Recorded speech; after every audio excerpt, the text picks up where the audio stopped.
do. Jim has held a much smaller get-together around this time of the year, but after selling Sidway to move to his present house, he's found it necessary to hire Keel Hall for his 80th birthday. That's downsizing for you. And I did actually stand with Jim earlier, before the meal started today, and had a look down towards the lake. And he said, "This is beautiful, isn't it? It would really have been something to have lived in here." So keep your options open. I haven't known Jim for as long as some of his friends here today. I first met him when I came to North Staffordshire in 1988. One day in August of that year, my secretary popped her head round my door and told me Mr. Lloyd was waiting to see me. I'd heard of Jim from my predecessor at Barclays, but having not previously met him, I asked Margaret to bring me his file. "Oh," she said, "you won't need a file. He only wants a cup of tea." Sorry, a cup of coffee it was. That set the precedent for a number of such meetings over the years, when I came to know Jim pretty well and recognised his abilities, including the ability to smell the aroma of coffee from about half a mile.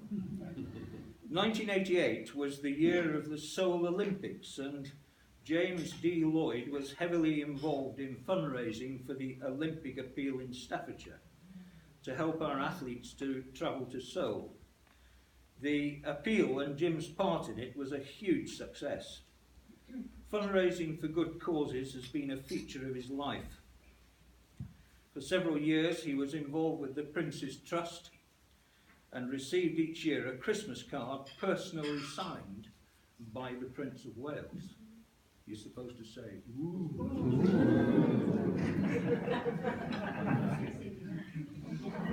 He was very proud of his royal Christmas cards, and if any of you visited Sidway during the festive season, it was the first thing you would be shown. His work for good causes extended to the Air Ambulance Service and Staffordshire Crime Stoppers, though as far as I know, he never received a Christmas card from the Chief Constable. More recently, he's raised significant funds for the Douglas Macmillan Hospice and the Donna Louise Children's Hospice, both of which do some wonderful work locally. Over many years, Jim, supported by his friends and contacts, has raised many thousands of pounds for charity. A tremendous achievement, Jim.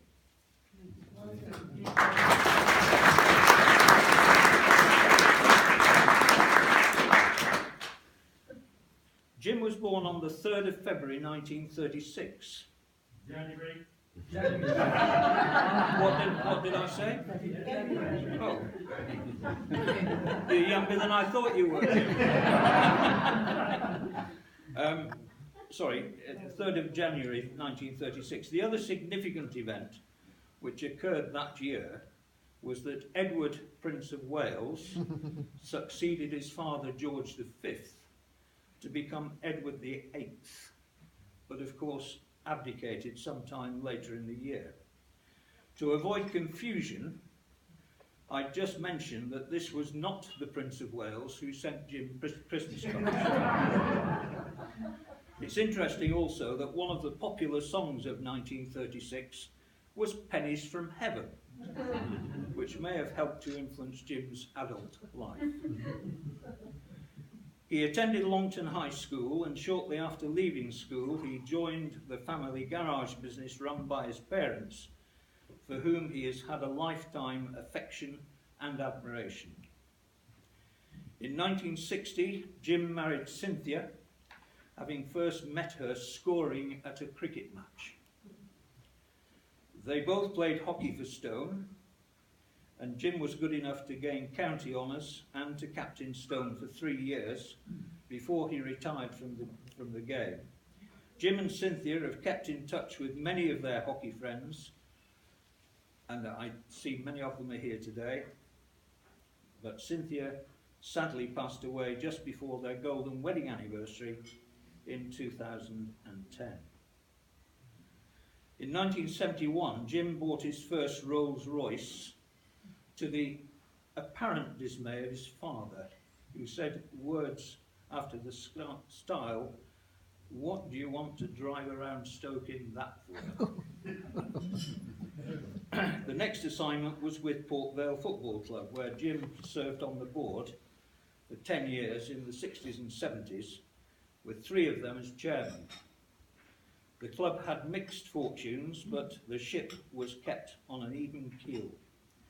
One feature of his chairmanship was in 1983 to appoint as manager John Rudge, who remained in post until 1999 and became one of the most respected managers in English football. And John, welcome.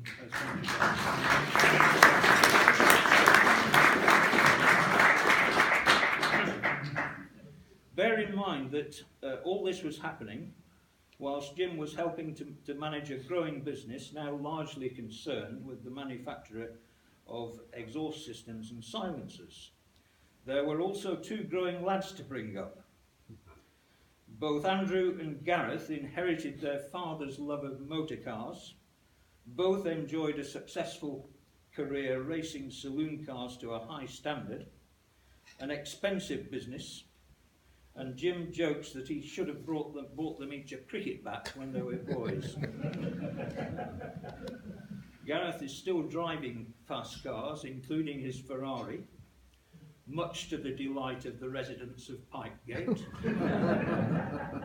One of Andrew's latest projects has been the renovation of a jet engine, much to the delight of his neighbours in Aston. Jim, you have packed a lot into the first 80 years of your life, and you should be justifiably proud of everything you've achieved. I hope you'll continue to live life to the full, valuing your family as always, and nurturing your relationship with friends. But we all need a bit of help as we get older, and I hope the following advice will be beneficial. This is to do with nutrition and health, and health rather. The Japanese eat very little fat and suffer fewer heart attacks than we do. Mexicans eat a lot of fat and suffer fewer heart attacks than we do. The Chinese drink very little red wine and suffer fewer heart attacks than us. The Italians drink excessive amounts of wine and suffer fewer heart attacks than us. Germans drink beer and eat lots of sausages and fats and suffer fewer heart attacks than us. The conclusion, Jim, is eat and drink what the hell you like.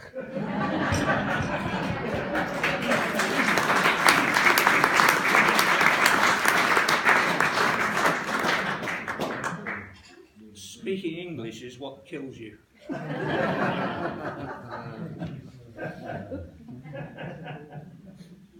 On behalf of all your guests, Jim, many thanks for your wonderfully generous hospitality today in this historic place. We congratulate you and are delighted to share in this occasion with you. We wish you well, and may there be many more of these celebrations in the future. Fellow guests, please stand and join me in a toast. Our host,